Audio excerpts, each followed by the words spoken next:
नमस्कार, स्वागत है आपका आपके अपने चैनल उज्जवल जीके में और मैं हूँ सीमा शर्मा। आज हम पढ़ने जा रहे हैं रीट मनोविज्ञान का टॉपिक वृद्धि एवं विकास की संकल्पना। इसके तहत 31 प्रश्नोत्तर हम देखने वाले हैं जो कि बहुत ही आपके महत्वपूर्ण हैं और इस पूरे टॉपिक को कवर करने वाले हैं। इसके साथ ही शैशवावस्था, बाल्यावस्था, किशोरावस्था से संबंधित जो डिटेल जानकारी है, मानसिक विकास, शारीरिक विकास, ठीक है, वो सारी चीज़ें जो हैं उसकी वीडियो मैं बना चुकी हूँ। अगर आप वो पढ़ना चाहते हैं तो उज्जवल जीके की प्लेलिस्ट में जाकर पढ़ सकते हैं शैशवावस्था, बाल्यावस्था और किशोरावस्था के बारे में, ठीक है। आज हम रीट मनोविज्ञान की दूसरी क्लास लगाने जा रहे हैं और फर्स्ट यूनिट का ये चैप्टर है। तो चलिए जल्दी से पढ़ना शुरू करते हैं। साथ ही छोटी सी गुजारिश हमेशा की तरह, अगर आप चैनल पर नए हैं तो उज्जवल जी के चैनल को सब्सक्राइब कर लें, पास के बेल आइकन को प्रेस कर लें ताकि नई वीडियो की नोटिफिकेशन आपको समय रहते मिलती रहे। अगर आप रीट की तैयारी कर रहे हैं तो रीट की तैयारी से संबंधित कोई भी वीडियो देखना चाहते हैं आप देख सकते हैं। साथ ही SST की 165 जो वीडियोज़ हैं वो बनाई गई हैं और संपूर्ण जो रीट SST उसको कवर करती हैं। चलिए पढ़ना शुरू करते हैं। बाल विकास, वृद्धि एवं विकास की संकल्पना। पहला प्रश्न है, बाल विकास का वैज्ञानिक विवरण किसने प्रस्तुत किया? बाल विकास का जो वैज्ञानिक विवरण प्रस्तुत करने वाले हैं पेस्टालोजी हैं। देखिए स्टार्टिंग जो की है वो बर्क ने की है, किसकी? बाल विकास की। लेकिन वैज्ञानिक जो विवरण प्रस्तुत करने वाले हैं पेस्टालोजी हैं। इन्होंने अपने 3.5 साल के बेटे के ऊपर क्या किया था? प्रयोग किया था, अध्ययन किया था और एक जो है बेबी बायोग्राफी जो है, ठीक है, बेबी बायोग्राफी तैयार की थी और फिर इसका वैज्ञानिक विवरण जो है वो दिया था। अमेरिका में बाल अध्ययन आंदोलन के जनक कौन रहे हैं? तो बाल अध्ययन आंदोलन के जो जनक रहे हैं वो स्टैनली हॉल रहे हैं। आपको बार बार ये नाम देखने को मिलेगा क्योंकि इन्होंने विकास की जितनी भी अवस्थाएं हैं, ठीक है, उनका क्रम से अध्ययन किया है। किसने अध्ययन किया है? स्टैनली हॉल ने। इसीलिए इनको इस आंदोलन का जनक कहा जाता है। यहाँ तक कि बाल मनोविज्ञान का जनक भी किससे कहा जाता है? स्टैनली हॉल को कहा जाता है। और साथ ही साथ इन्होंने जो किशोरावस्था है उसको बड़ा ही डिटेल में बताया है। अमेरिका में चाइल्ड स्टडी सोसाइटी की स्थापना किसने की है? अमेरिका में देखिए अमेरिकी मनोवैज्ञानिक थे स्टैनली हॉल और इन्होंने ही क्या किया है? चाइल्ड स्टडी सोसाइटी की स्थापना की है। कहाँ पर की है? अमेरिका में। अमेरिका में चाइल्ड वेलफेयर ऑर्गेनाइजेशन, ठीक है, इसकी स्थापना किसने की है? तो इसकी स्थापना करने वाले भी कौन है? स्टैनली हॉल हैं। तो देखिए अमेरिका में चाइल्ड स्टडी सोसाइटी और चाइल्ड वेलफेयर जो आपकी ऑर्गेनाइजेशन है, दोनों की स्थापना जो करने वाले हैं वो स्टैनली हॉल करने वाले हैं, ठीक है। भारत में बाल विकास की शुरुआत कब से मानी जाती है? 1930 से मानी जाती है, ठीक है। देखिए भारत में जो शुरुआत है वो कब से है बाल विकास की? 1930 से। अगला प्रश्न है, बाल विकास या बाल मनोविज्ञान क्या है? तो गर्भावस्था से लेकर किशोरावस्था तक के बालकों का ये अध्ययन है। क्योंकि देखिए गर्भावस्था जो होती है उसमें भी विकास जो है वो चलता रहता है, विकास का क्रम जो है लगातार चलता रहता है, ठीक है, वृद्धि होती रहती है। इसीलिए गर्भावस्था से लेकर किशोरावस्था तक के बालकों का अध्ययन बाल विकास के अंतर्गत किया जाता है। बाल विकास का प्रारंभ कब से माना जाता है? बाल विकास का प्रारंभ जो माना जाता है 18वीं शताब्दी से माना जाता है। बाल मनोविज्ञान को परिभाषित करने वाला पहला मनोवैज्ञानिक कौन सा था? पहला मनोवैज्ञानिक था बर्क, जिन्होंने बाल मनोविज्ञान को परिभाषित किया था।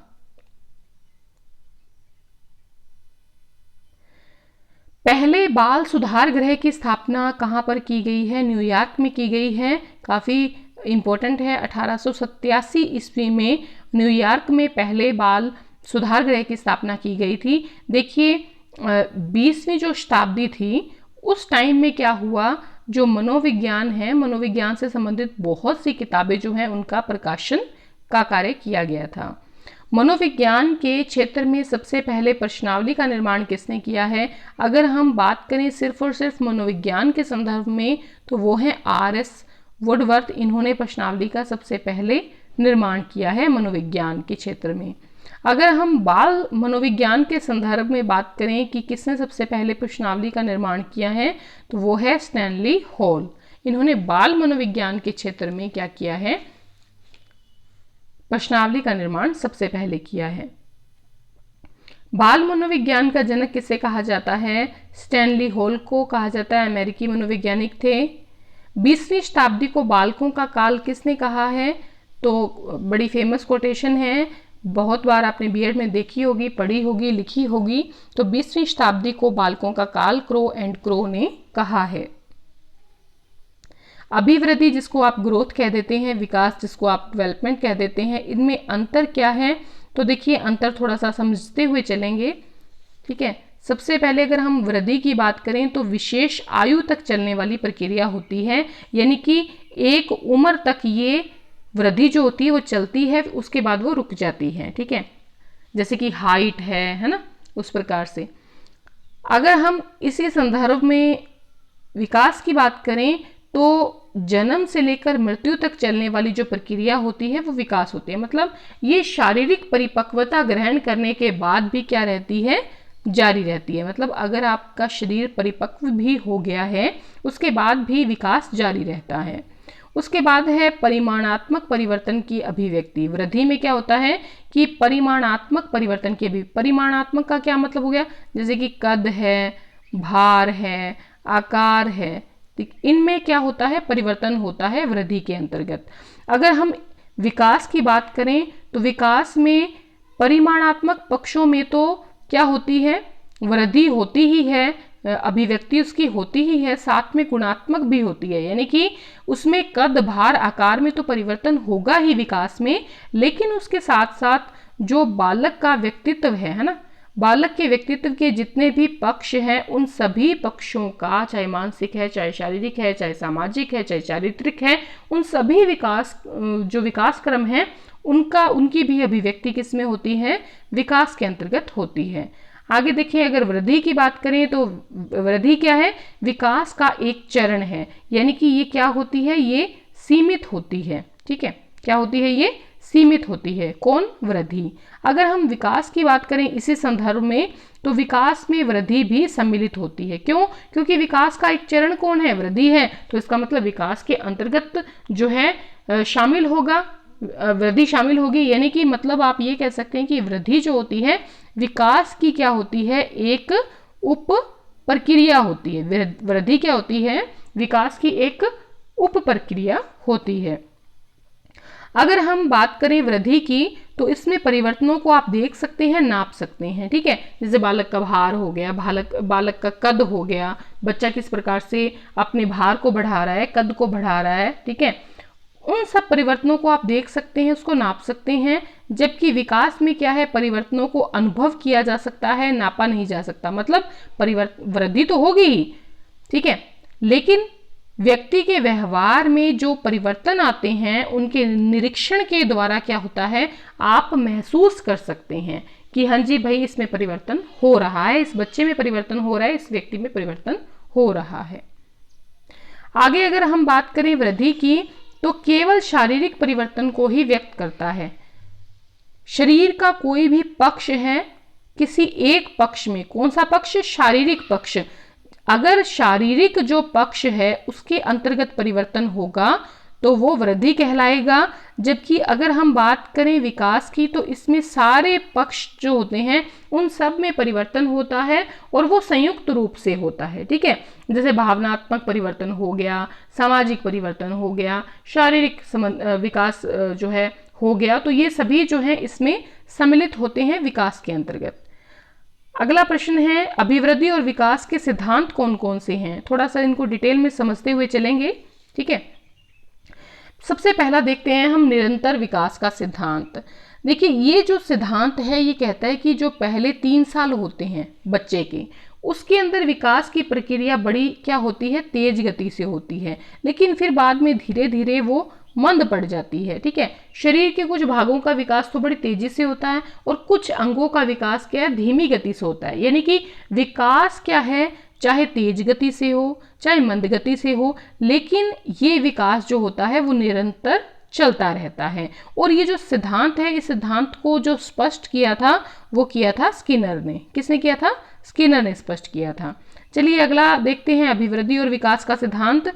विकास की विभिन्न गतियों का सिद्धांत, यानी कि जो व्यक्ति जन्म के समय लंबा होता है, जैसे जब बच्चा पैदा होता है 3.5 किलो का हुआ है, 4 किलो का हुआ है, 2 किलो का हुआ है, 1.5 किलो का हुआ है, यानी कि कितने भी वजन का हुआ है या उसकी जो लंबाई है, उसके अगर वो बच्चा बहुत लंबा पैदा हुआ है, इसका मतलब आगे जाकर भी वो बच्चा लंबा होगा। ये सामान्यतः ये माना जाता है। जो बच्चा अगर छोटा पैदा हुआ है, कम भार का पैदा हुआ है, इसका मतलब उसकी जो वृद्धि है वो भी कम रहेगी, यानी कि वो कैसा रहेगा? छोटा रहेगा।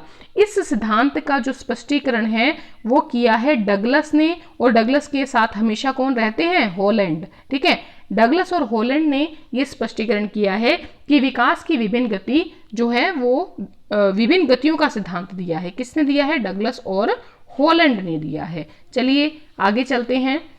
तीसरा क्या है?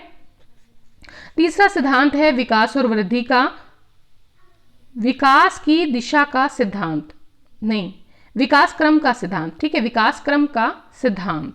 तो विकास क्रम का सिद्धांत क्या कहता है? ये कहता है कि इस सिद्धांत के अनुसार बालक का जो गामक यानी कि जो मोटर और जो भाषा संबंधी, ठीक है, इसमें दो चीजें आ गई, गामक विकास और भाषा संबंधी विकास जो होता है वो कैसा होता है?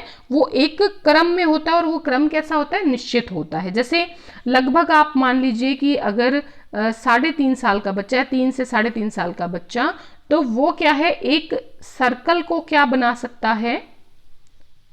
उल्टा बना सकता है। जैसे क्लॉकवाइज तो यूं होता है ना, तो एक 3.5 साल का बच्चा यूं उल्टा वृत्त बना सकता है, जबकि 5 साल का बच्चा जो है उसे क्लॉकवाइज बनाता है, यानी कि 3.5 साल का बच्चा उल्टा बनाता है, 5.5 साल का बच्चा उसको क्लॉकवाइज बनाता है, जबकि 6.5 साल का बच्चा उसे क्लॉकवाइज भी बना सकता है और जो है एंटी क्लॉकवाइज भी बना सकता है। कहने का मतलब ये है कि जैसे जैसे उसकी उम्र बढ़ रही है, विकास जो है उसका निश्चित क्रम में हो रहा है। ठीक है, जैसे 7 महीने का बच्चा है, मान लीजिए 7 महीने का बच्चा है, वो क्या बोलता है? जैसे मान लीजिए 3 महीने का बच्चा है, ठीक है, 3 महीने का बच्चा क्या है? अलग अलग आवाजें निकालता है, लेकिन एक निश्चित आवाज नहीं निकालता। जबकि 7 महीने का अगर बच्चा है तो वो शब्द बोल लेता है, अक्षर कह सकते हैं, अक्षर बोल लेता है, जैसे पा, बा, दा, इस प्रकार के जो है अक्षर बोल लेता है। कहने का मतलब है जैसे जैसे उसकी उम्र बढ़ती जा रही है वैसे उसका विकास जो है निश्चित क्रम में होता है। चलिए आगे देखते हैं। अच्छा, ये जो विकास क्रम का सिद्धांत है, इसको स्पष्ट करने का जो काम है अपने अध्ययन हैं उनके द्वारा शर्ले, गेसेल, पियाजे, ठीक है, और इसके साथ ही एक और है मनोवैज्ञानिक एनिस, शर्ले, गेसले, पियाजे, इन्होंने विकास क्रम का सिद्धांत जो है वो स्पष्ट किया है अपने अध्ययनों के द्वारा। चलिए आगे देखते हैं। अगला, विकास की दिशा का सिद्धांत। मतलब ये जो सिद्धांत है ये कहता है कि बच्चे का जो विकास होता है वो कैसे होता है? सिर से लेकर पैर तक होता है। ठीक है, यानी कि जन्म का अगर पहला हफ्ता है तब सिर को वो उठाएगा, फिर जब वो 1 साल का हो जाएगा वो खड़ा हो जाएगा, फिर जब 18 महीने का हो जाएगा वो चलने लग जाएगा। तो ये जो सिद्धांत है, इसका सिद्धांत का जो प्रतिपादन किया है या कह लीजिए स्पष्ट किया है वो कुप्पुस्वामी ने किया है, कुप्पुस्वामी। आगे देखिए, एकीकरण का सिद्धांत, यानी कि बच्चा पहले पूरे हाथ को हिलाएगा, फिर उंगलियों को, फिर हाथ और उंगलियों को एक साथ चलाएगा। आप उसे कोई चीज पकड़ाते हैं वो पूरे हाथ का इस्तेमाल करेगा।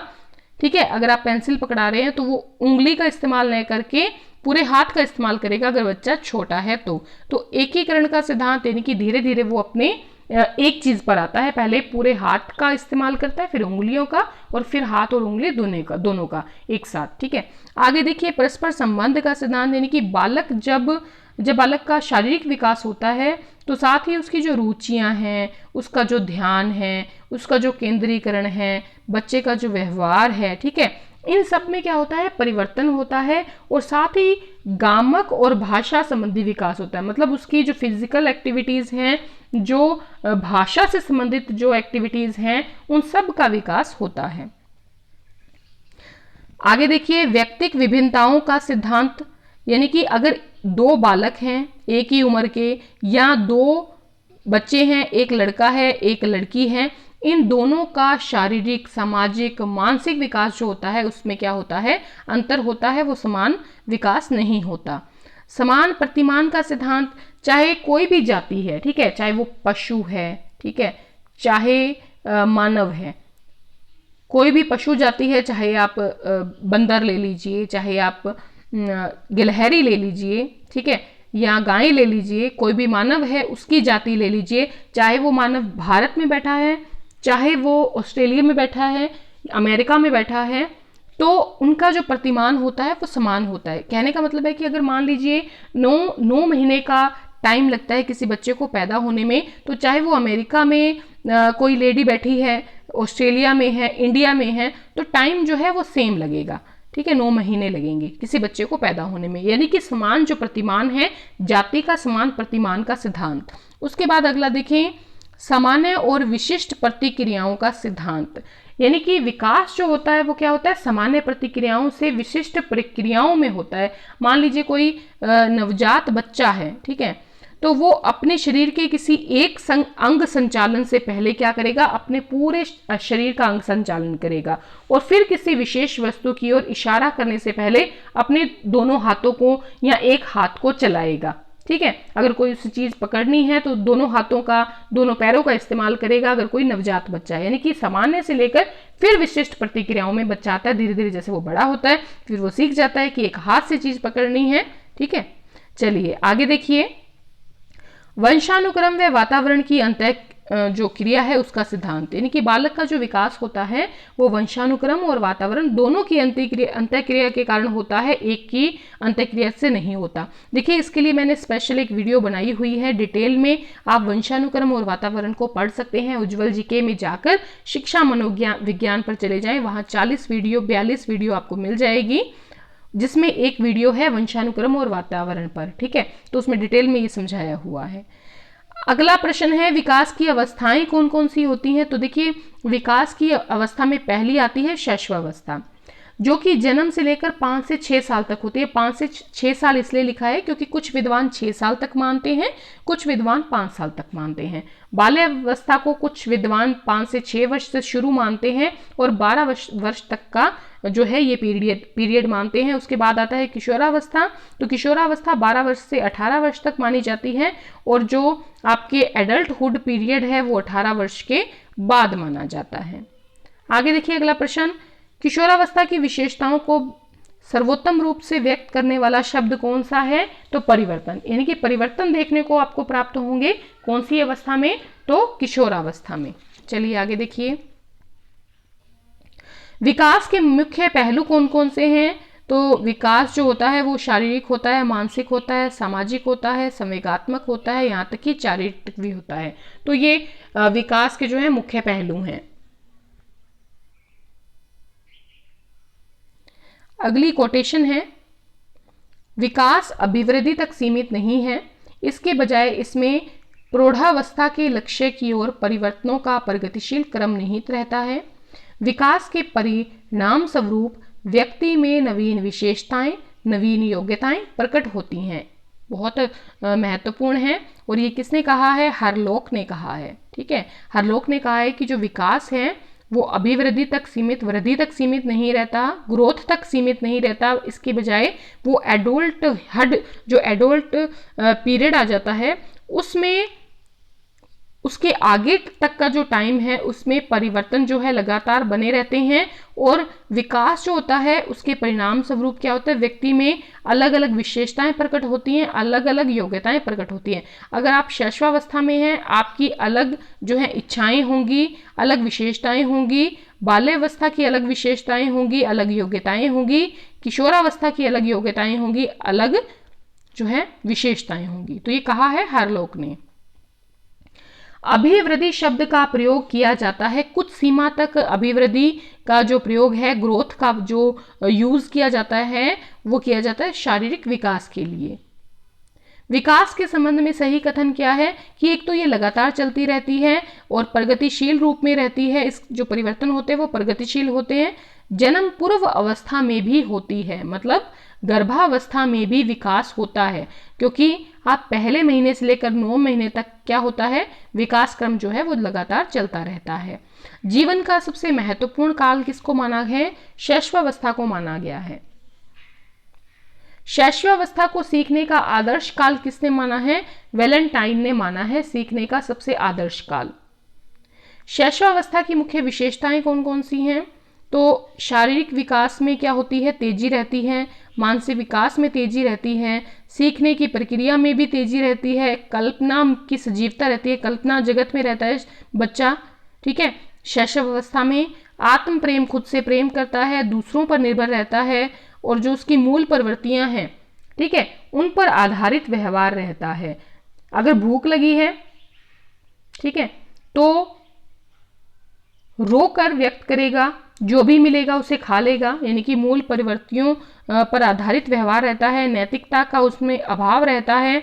मूल प्रवृत्तियों पर आधारित व्यवहार, सामाजिक भावना का उसमें विकास होता है धीरे धीरे। दूसरे बालकों में रुचि लेता है या फिर किसी में रुचि नहीं भी लेता। अपने संवेगों का प्रदर्शन करता है। कहा जाता है कि 4 संवेग होते हैं शैशव अवस्था में। कौन कौन से होते हैं? एक होता है भय, एक होता है क्रोध, एक होता है प्रेम, एक होता है पीड़ा। ये 4 जो संवेग है किसमें होते हैं? शैशव अवस्था में होते हैं। इसके अलावा काम प्रवृत्ति होती है। यहाँ पर काम प्रवृत्ति किससे होती है? अपनी माता से। अपनी माता से क्या करता है? अपनी माँ से क्या करता है? वो प्रेम करता है। दोहराने की प्रवृत्ति रहती है, हर चीज को बार बार दोहराता है छोटा बच्चा। जिज्ञासा की प्रवृत्ति रहती है, हर बार कुछ नया सीखना चाहता है। अनुकरण के द्वारा सीखने की प्रवृत्ति रहती है, अपने माता को, पिता को, दादा दादी को, भाई बहन को देखकर सीखता है।